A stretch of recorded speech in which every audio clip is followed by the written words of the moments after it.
John says, thanks for the show, George. Do you follow a checklist when you invest in stocks? Oh, checklist. I thought you said a watch list. I read that too quickly. So, well, I do have a watch list. I'm a big fan of creating watch lists for things that I want to buy and just not buying them and just watching them and seeing when they get cheap. And I really like doing that. My sister actually does that. She has a lot of luck with it.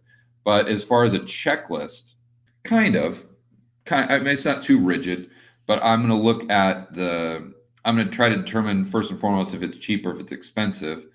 And then once I've kind of got a decent idea there, then I'm going to dig a little bit further.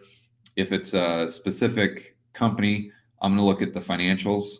You know what I do first is I try to look at the financials just through the lens of an entrepreneur. I try to take myself back to prior to 2012 when I used to buy and kind of sell, small and mid-sized businesses.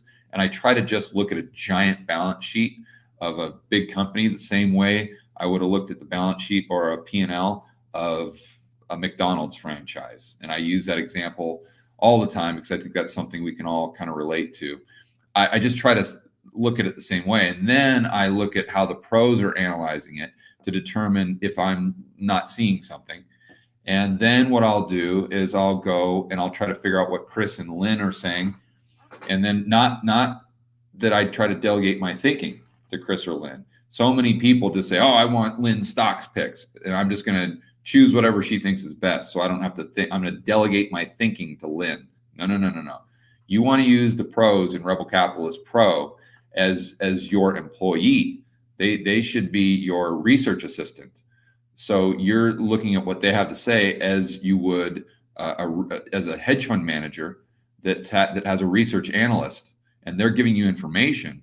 But you're making the decisions, and you're the one that's thinking through all the information they're giving you. So then I'd go there, see what's going on, and then I'd dive into those companies and then try to make a decision that way. But you know what? And if it's not cheap, or if there's some reason I don't like it, then it would go on my watch list. So that's kind of my process. And sometimes I do it in that order. Sometimes it's not in that order. It's not that rigid. But on this, keep in mind, guys, I'm still planning on taking 100 grand of my own money and investing it just from scratch. And when I mean scratch, I mean I would go on there to over the shoulder videotape everything, where I'm setting up an account with Interactive Brokers. So you see me click this.